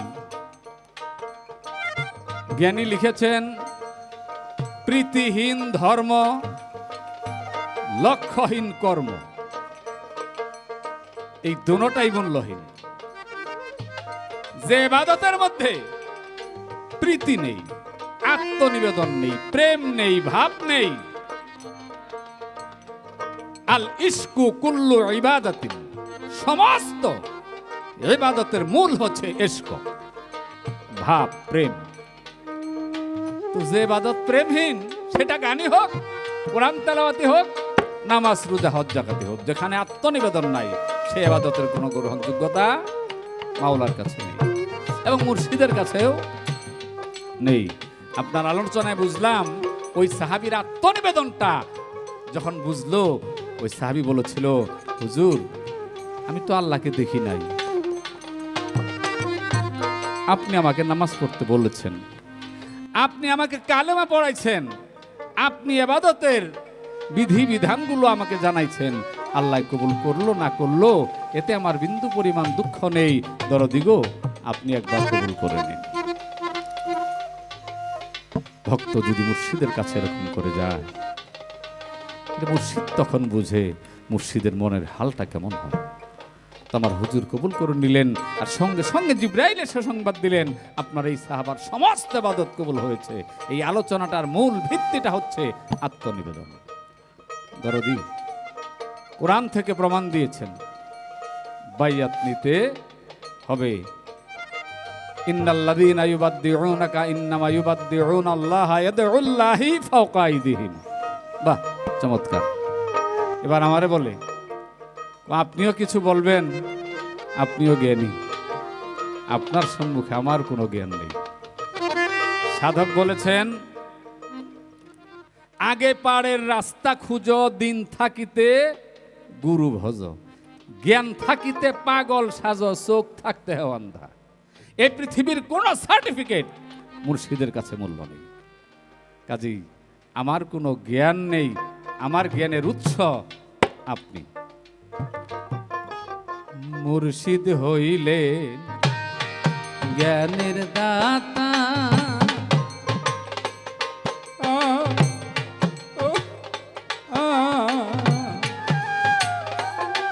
জ্ঞান বিহনে ভজন।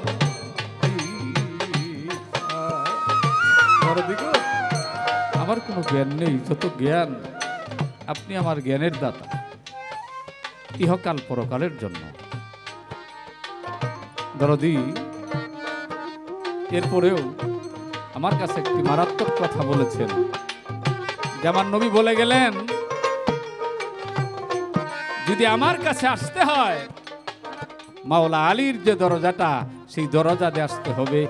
একটি হাদিস বলেছেন আনা মাদিনাতুল ইলমি আলী ইমবাবুহা, আমি ইলমের শহর, সেই শহরের দরজা মাওলা আলী। নবীর জ্ঞানের শহরে ঢুকতে হলে অবশ্যই মাওলা আলীর দরজা দিয়ে ঢুকতে হবে। শুধু তাই নয়, নবী করিম সাল্লাল্লাহু আলাইহি সাল্লাম আরো বলেছেন মাসালা আহলি বাইয়াতিকা মাসালা সাফিসাতুন মান দাখালা মিন নূহি ফানাজ্জি। আমার আহলে বাইয়াত নূহ নবীর কিস্তির মতো, ওই কিস্তিতে যারা উঠে বসলো তারা সফল কামিয়াব হলো, আর যারা উঠলো না তারা হালাক হয়ে গেল, তারা ধ্বংস হয়ে গেল। মুসলমান তো দূরের কথা। তো দরদি এই দরজাটা কোন দরজা? এটা মাওলা আলীর দরজা। এটা কোন দরজা? এই দেহের মধ্যে আগুন, পানি, বাতাস, মাটি, নূর পাকপাঞ্জাতন রূপে এই দেহের মধ্যে বিরাজ বিদ্যমান। পাকপাঞ্জাতন ছিলেন, আছেন, থাকবেন। যতদিন পৃথিবী আছে ততদিন এরা আমার কাছে থাকবে, যতদিন আমার হায়াত আছে ওনারা চিরঞ্জীবী। আর এই পাকপাঞ্জাতনের নৌকার সন্ধান যারা পেল না, আমার নবী বলেছেন তারা হালাক হয়ে গেল। আহলিল বাইতি ফাহুয়া মুনাফিকুন, আমার নবী বলেছেন যারা আমার আহলে বাইয়াতের প্রতি হিংসা বিদ্বেষ রাখে তারা কপট মুনাফিক। তারা মুসলমান যদিও দাবি করে, কিন্তু তারা মুনাফিক।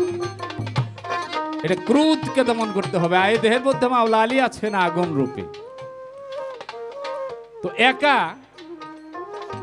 কাউকে খুঁজে পাওয়া যাবে না। পাকপাঞ্জাতনের প্রতি যখন আত্মনিবেদন না আসবে, ভক্তি শ্রদ্ধা না আসবে, আপনি নবীর কাছে যাইতে পারবেন না। এই পাকপাঞ্জাতনকে ভালোবেসে মাওলা আলীর দরজা দিয়ে যেতে হবে।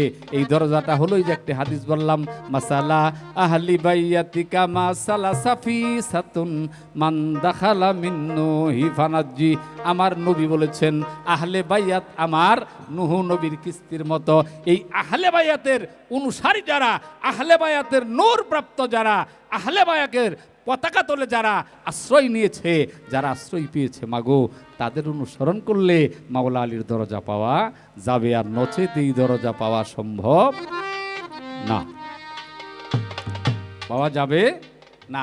এটা বানাইলাম না, গান গাইলাম না, মারফতি বাউল গান না, দলিল থেকে আমি জবাব করে গেলাম। তো দরদি বেশি কথা বলাটাই বেয়াদবি হবে, যেহেতু পালা। দরদি আরেকটি কথা খুব ভালো বলেছেন, ভাবের দেশে লা ফতুয়া ইলাল আশিকিন, প্রেমিকের জন্য কোনো সীমা নাই, কোনো নির্ধারিত স্থান নাই। যদিও পালাটা এই গুরু এবং শিষ্যের, কিন্তু আলোচনাটা আজকে তো চমৎকার কেন যে হইতেছে এটাও আমি জানি না। এটা হয়তো আপনার কৃপা, আপনার দয়ায় আলোচনাটা এরকম হচ্ছে। লাখো কোটি শুকর দয়ালের কাছে। তো এবার আমার একটি জানার বিষয় আমার দরদির কাছে থাকবে। সেই বিষয়টা হচ্ছে, উনি এরপর যে দ্বিতীয় গানটি গাইছেন, অত্যন্ত ওজনী গান, সাধক আব্দুল হালিম সাহেবের লেখা।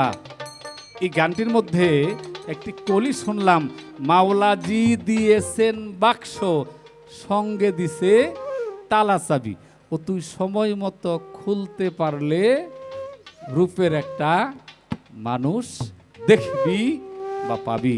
এই মানুষটারই তো দেখার জন্যে কত সাধু মুনি ঋষি, কত মানুষ কত কি ছাড়লো, কত কিছু ত্যাগ করলো। তো এই তালা চাবিটা সাধক হালিম বললেন, মাওলাজি দিয়েছেন বাক্স, এটা বাক্স। আল্লাহ কোরআনে বলেছেন, ওয়া আনফুসিকুম আফালা তুবসিরুন, আমি তোমার ভিতরেই অদৃশ্য হয়ে আছি, তুমি সন্ধান করে বাহির করো। তাকে বাহির করতে গেলে এই তালা চাবিটার প্রয়োজন আছে। তো দরদি, এই তালা চাবির বিষয়ে যদি একটু জ্ঞান দিতেন ধন্য হতাম। আর চাওয়া পাওয়া আমার কোনো কিছু নেই।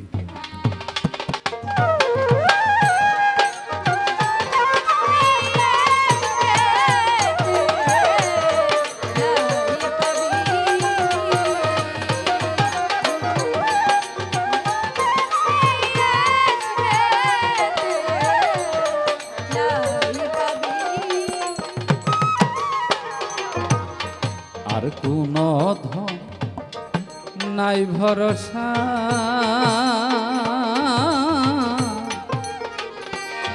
কেবল তোমার চলো আশা গো।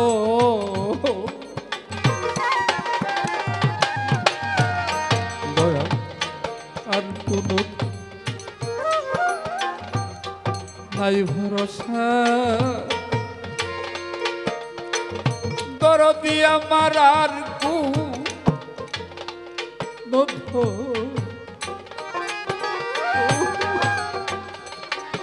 নাই ভরসা, কেবল তোমার আশা গো।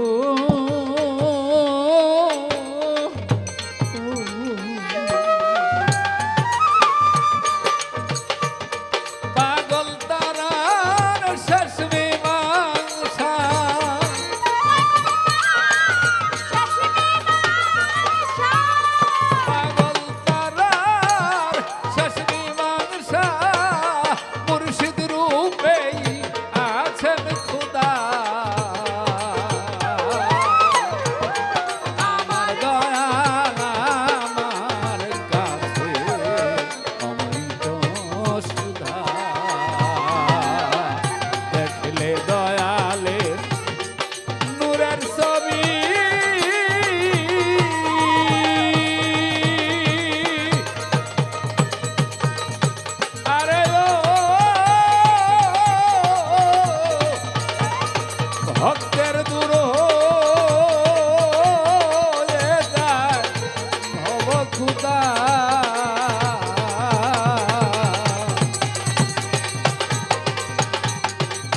আমার দয়াল আমার কাছে অমৃত সুধা।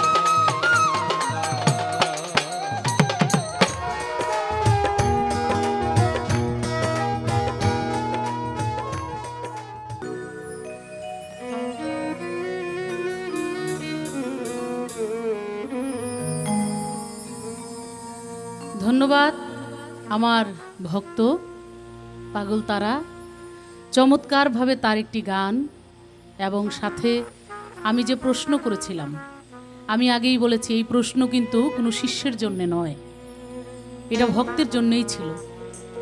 আর যেমন ভক্ত তেমন তার জবাব, ওই জায়গা বুঝেই আসলে জিনিস দিতে হয়। ভাণ্ড যদি ওই রকম না হয় তাহলে যে কথায় বলে যে সব ভাণ্ডে সব কিছু জায়গা হয় না। তা আমি জানি যে তিনি ভালো জবাব করতে পারবেন চমৎকারভাবে। সুন্দরভাবে তত্ত্ব দিয়ে, শাস্ত্র দিয়ে, হাদিস কোরআন দিয়ে অনেক সুন্দর করে কথা এবং গান রেখে গেছেন। মারাত্মকভাবে প্রশ্ন করেছেন আমাকে, কারণ এই প্রশ্নগুলি আসলে আমি যত সহজভাবে উপস্থাপন করছি, বলতে চাচ্ছি, আসলে এত সহজ না, বিষয়গুলো আসলে অনেক কঠিন। তা আমরা বলতে পারি তাই কিছু বলি, কিন্তু সাধনা যেনারা করেন, যারা সাধুগুরু বৈষ্ণব, যারা পীর মুর্শিদ অলি আবদাল, তারাই জানেন যেগুলো কত কঠিন। তো আজকে সেই কঠিন দায়িত্ব আমার উপরে, সেজন্য আমার অনেক কথা, কঠিন কথা সহজেই বলতে হচ্ছে। প্রশ্ন করেছেন আমার গানের মধ্য থেকে, সেই গানের মধ্যে যে কথাটা ছিল, গুরুজি বা আল্লাহ দিলেন, আল্লাহজি দিয়েছে একটা বাক্স, সঙ্গে দিছে তার তালা চাবি। তো এখন সেই বাক্স যদি খোলা যায় তাহলে তুই দেখতে পাবি সেই রূপের ছবি। আমাকে প্রশ্ন করেছেন শিষ্য বা ভক্ত এখান থেকেই, যে দেহের মধ্যে সেই তালা চাবিটা কোথায়, কিভাবে সেই তালা চাবি খুলতে পারবো এবং সেই তালা খুলতে পারবো, চাবিটা কিভাবে পাবো, খুললে আমি যে সেই ছবিটা দেখবো, সেই ছবি দেখার আশাই তো আছে। সেই ছবিটা দেখার কৌশল কায়দা কি? এইখানে রজ্জব আলী সাহেব, দেওয়ান সাহেব, উনি একটি গান লিখেছেন, সেই গানটা আমি গাবো আর দু একটি কথাও বলার চেষ্টা করব।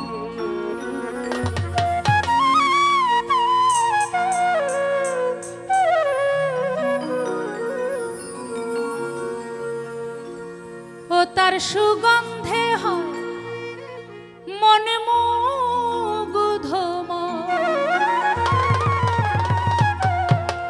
ও তার সুগন্ধে হয় মনে মুগ্ধময়, বনের হরিণী তাই খুঁজে পায় না, খবর রাখে না। হরিণের নাভি মূলে কস্তুরী, আর সেই ঘ্রাণ, সুঘ্রাণে হরিণী পাগল হয়ে গেছে। কোথার থেকে এই ঘ্রাণ আসে? সারা বন, সারা জঙ্গল হরিণী খুঁজে বেড়াচ্ছে যে এত সুন্দর ঘ্রাণ কোথার থেকে আসে। পাগল পাগল হয়ে হরিণী খুঁজে। আর সাধক জ্ঞানী তিনি বলেন যে, হরিণী রে, তুই কি খুঁজিস পাগলিনীর মতো? বলে, কোথার থেকে এই জঙ্গলে মনোমুগ্ধ করা একটা গন্ধ, একটা ঘ্রাণ আসছে, আমি খুঁজে পাচ্ছি না। জ্ঞানী সাধক বললেন যে, হরিণী, আসলে তোর মধ্যেই এমন কিছু আমার আল্লাহর তরফ থেকে এসেছে, যেটার থেকে ঘ্রাণ ছুটেছে, যেই ঘ্রাণে তুই নিজেই মুগ্ধ হয়ে যাচ্ছিস, দুনিয়া মুগ্ধ হয়ে যাবে, কিন্তু নিজেই টের পাচ্ছিস না যে কোথার থেকে সেই ঘ্রাণটা আসছে। নাভি মূলে হয় কস্তুরী, খবর রাখে না হরিণী, নাভি মূলে হয় কস্তুরী, খবর রাখে না। ও তার সুগন্ধে হয় মনে মুগ্ধময়, সুগন্ধে হয় মনে মুগ্ধময়, হরিণী তাই খুঁজে পায় না, খবর রাখে না হরিণী, নাভি মূলে হয় কস্তুরী, খবর রাখে না হরিণী, নাভি মূলে হয় কস্তুরী, খবর রাখে না।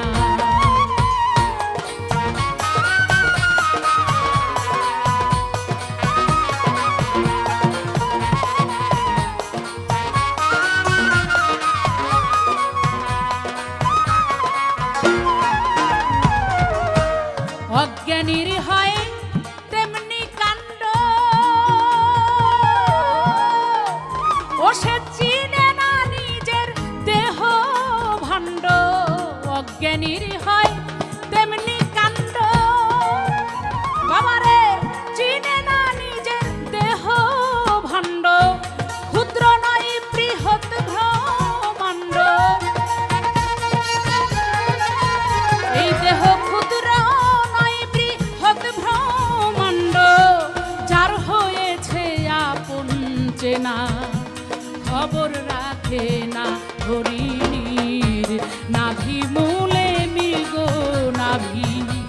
খবর রাখে না হরিণীর, নাভি মূলে হয় কস্তরী, খবর রাখে না।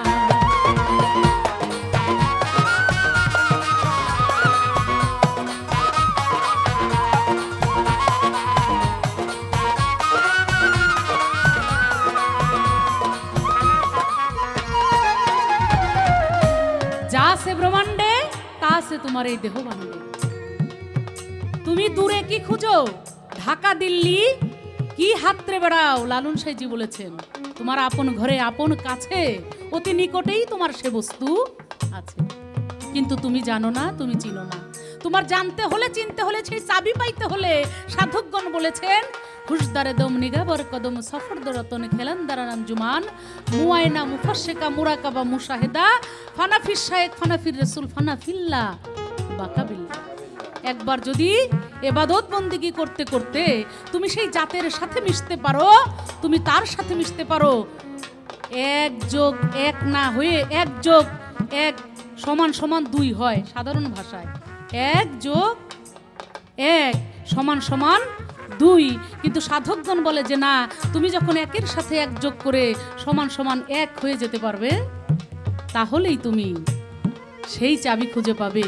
ওইখানে আর 2 বলে কিছু থাকবে না, একাকার হয়ে যাওয়া যাকে বলে।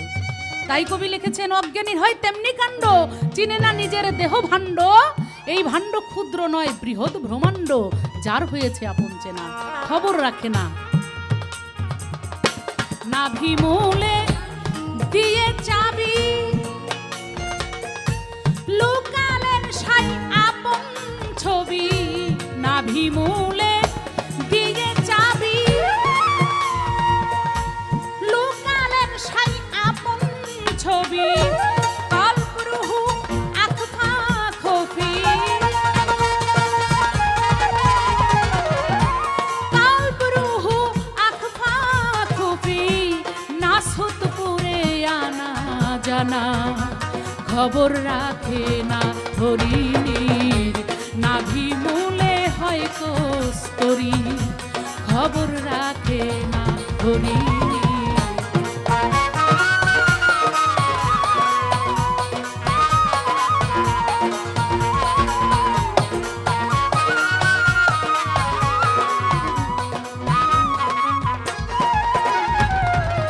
কাল ওই গানটার মধ্যেও ছিল, এই গানটার মধ্যেও আছে। কাল আরবি তে বলে কাল, বাংলায় যাকে বলে উল্টা এক টুকরা মাংসপিণ্ড।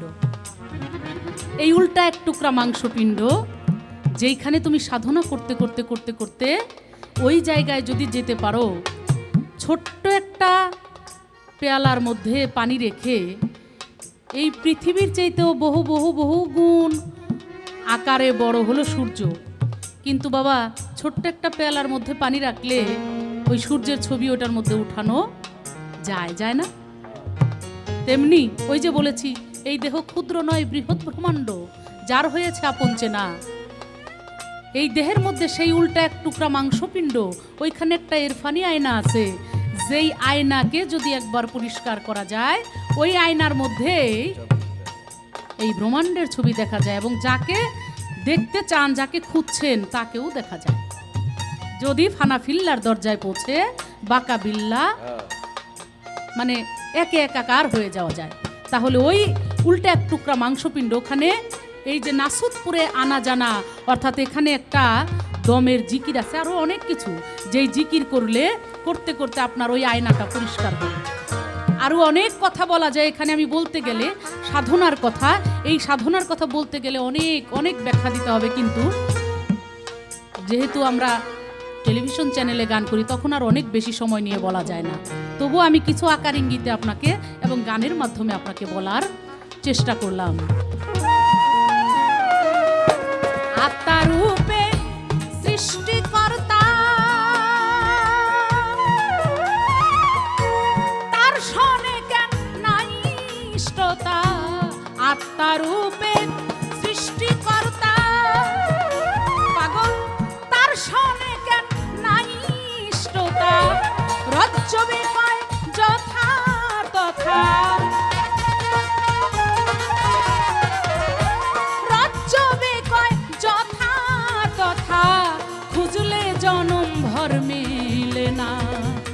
খবর রাখে না হরিণীর, নাভি মূলে হয়তো স্তরী। খবর রাখে না হরিণীর, নাভি মূলে হয়তো স্তরী। খবর রাখে না।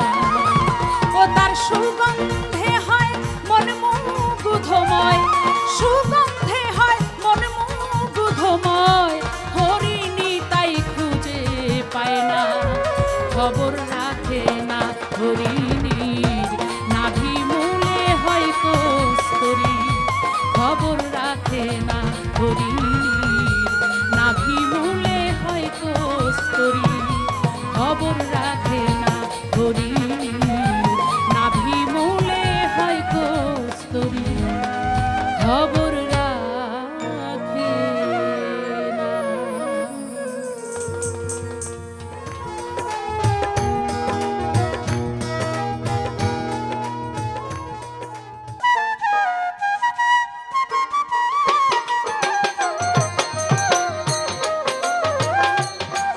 ধন্যবাদ।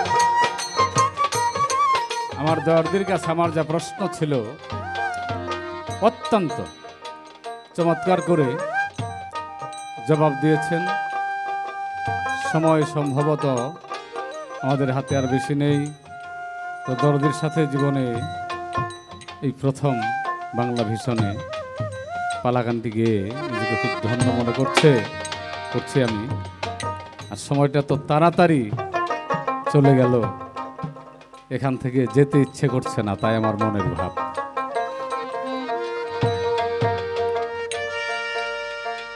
ছেড়েই যদি যাবি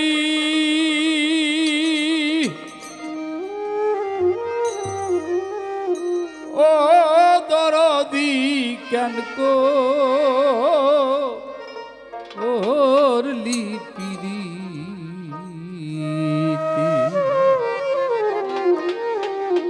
দরদি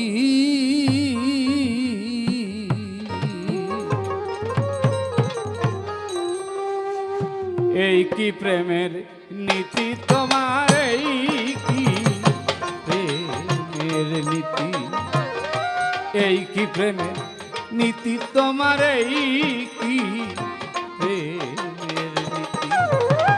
এই কি প্রেমের নীতি তোমার, এই কি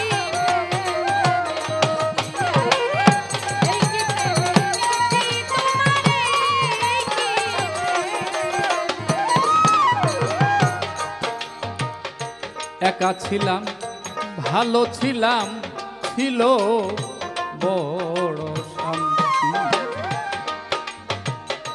একা ছিলাম ভালো ও ছিলাম রে ও আমার দরদি। একা ছিলাম ভালো ছিলাম, ছিল বড় শান্তি। ভালোবেসে কাছে নিয়ে আমার কেন করলি ডাকাতি।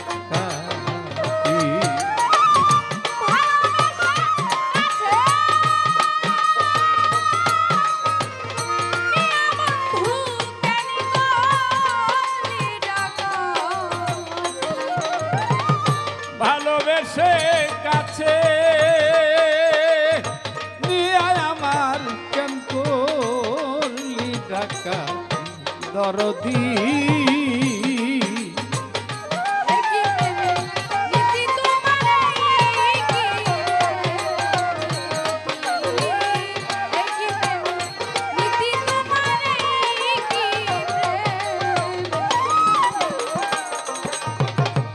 কত দিনের কত কথা আরো কত স্মৃতি, কত দিনের কত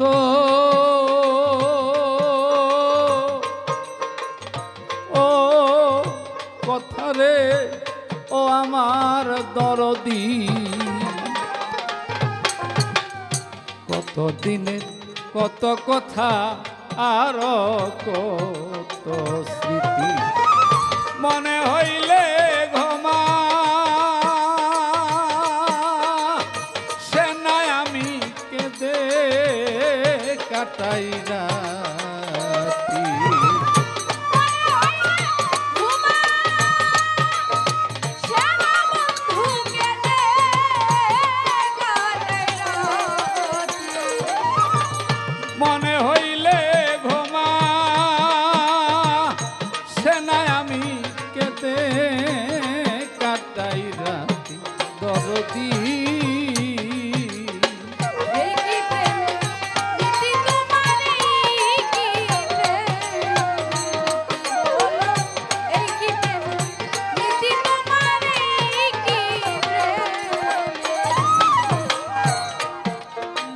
যা হোক, আমি অল্প সময়ের মধ্যেই আমার কথা শেষ করে বিদায় নিব। বাংলা ভিশনকে অনেক অনেক ধন্যবাদ। বাউল সম্রাজ্ঞী জনাবা মমতাজ বেগমকে, আমাদের বাংলাদেশ জাতীয় সংসদের মাননীয় সংসদ সদস্য। তো আমি আসলে তেমন কোনো কিছু জানি না, উনি দয়া করে কৃপা করে বাংলা ভিশনের উসিলায় আজকে আমার জীবনের সবচেয়ে বড় একটি পাওনা মনে হলো আমি পেলাম। তো সকলের কাছে ভুল ত্রুটি ক্ষমা চেয়ে দোয়া চাই, দোয়া করবেন। আর চলেই যেহেতু যাব, সময় বেশি নেই, আসলে আমার মনে চাইছিল যে আরও কয়েক ঘন্টা তার সাথে আমি গান করতে পারলাম, আর আত্মার একটি শান্তি হতো। সময় নেই, তো ওনার কাছেও ভুল ত্রুটি ক্ষমা চাই, দোয়া চাই। থাকো তুমি ভালো থাকো, ভালো রাখে যেন নিয়তি। থাকো তুমি ভালো, ও থাকো রে ও আমার দয়াল সা। থাকো তুমি ভালো, থাকো ভালো রাখে যেন নিয়তি। প্রেমের সাধে মিটিয়া গেছে তারার কান্না হইল সাথী।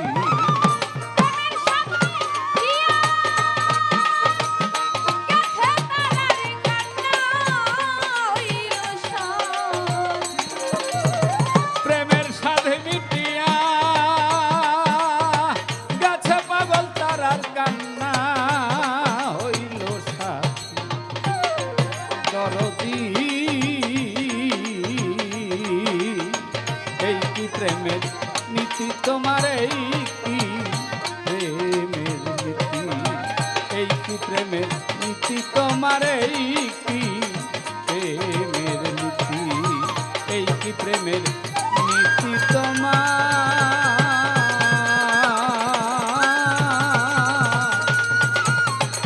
এই কি প্রেমের নীতি।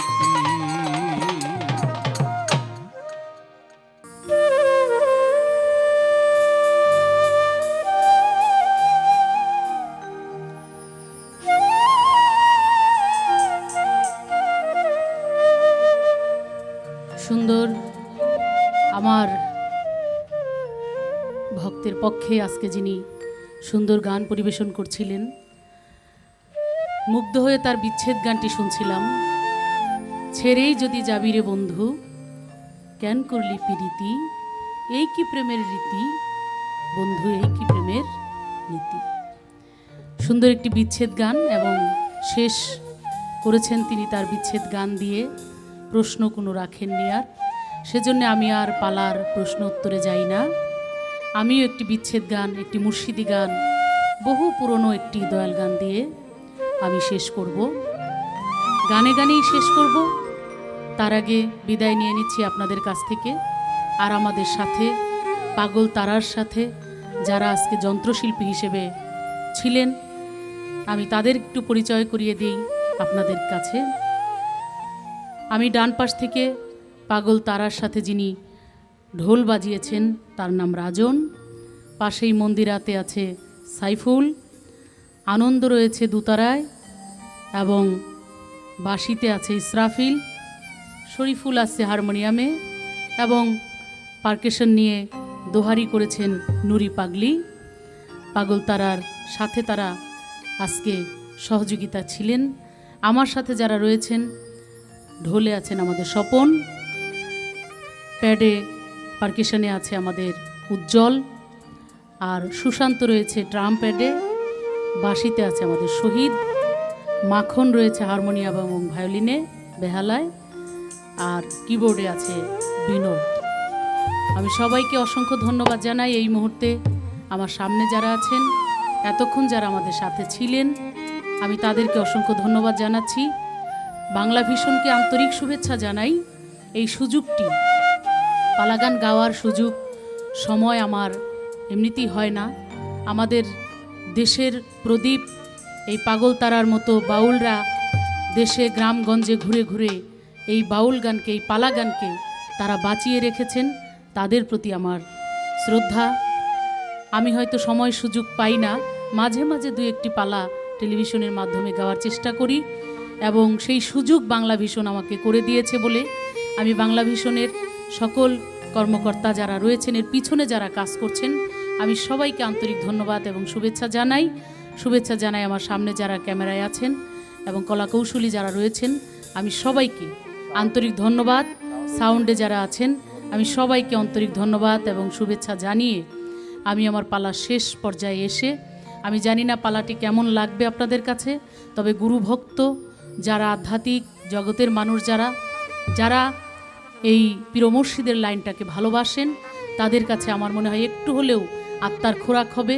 আমার গান না হলেও আমি মনে করি পাগল তারা যে ভাবের গান রেখেছে, কথা রেখেছে, তারটা অবশ্যই আপনাদের হৃদয়ে গ্রহণ হবে, এই আশা ব্যক্ত করে সবাইকে অসংখ্য ধন্যবাদ এবং শুভেচ্ছা জানিয়ে আমি আমার পালা গান শেষ করব।